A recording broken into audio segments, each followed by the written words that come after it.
Moscow President Vladimir V. Putin announced on Wednesday that he would seek a fourth term as president of Russia in a March election that he is expected to win handily.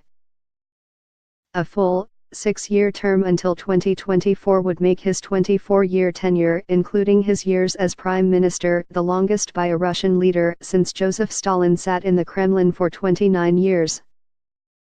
It is widely believed that Mr. Putin wants to use what should be his last term, barring further constitutional changes, to cement his place as one of the more important historical figures ever to rule Russia. It has been a somewhat improbable run for Mr. Putin, 65, who spent the bulk of his early career as a middle-level KGB agent in East Germany.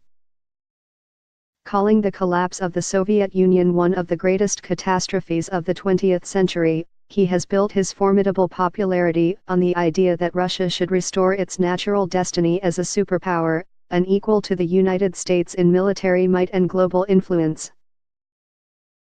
His crowning achievement in pursuit of this goal was the 2014 annexation of Crimea, which has kept his popularity ratings around 85% ever since. Election day was moved to March 18, the fourth anniversary of that annexation, as a pointed reminder to voters. Mr. Putin made the long-anticipated announcement on the floor of a vehicle factory in the northern industrial city of Nizhny Novgorod.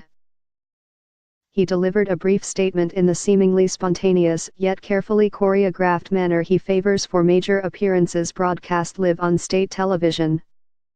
It began with a worker climbing onto the stage set up for the occasion at the Gorky automobile factory, known by its Russian acronym as Gazette, to ask Mr. Putin if he would run, saying, "Today in this hall everybody, without exception, supports you. Give us a gift, announce your decision."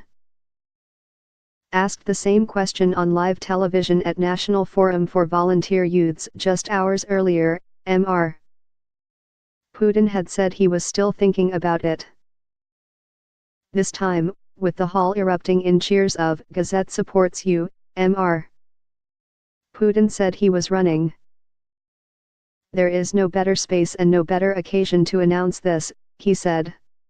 "I will run for the presidency of the Russian Federation."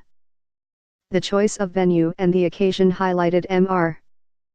Putin's support base, workers of Russia's big industrial enterprises. During the street protests in Moscow in 2011-12, workers at a similar plant in central Russia offered Mr. Putin their help in dispersing anti-Kremlin protesters. Mr. Putin is expected to cruise to re-election, not least because of his popularity and the lack of serious challengers. In fact, the main concern in the Kremlin now, according to political analysts of all stripes, is that the lackluster slate of candidates could drive turnout to historic lows and deprive Mr. Putin of a resounding mandate. But there is no denying Mr. Putin's popularity. The 2014 Winter Olympics in Sochi, Russia, dominated by Russia with 33 medals, also fueled his ratings. The scandal over state-backed doping, which saw Russia barred from the 2018 Winter Games, only seems to have bolstered his standing, as it fits into his narrative of Russia as a besieged fortress surrounded by enemies on all fronts.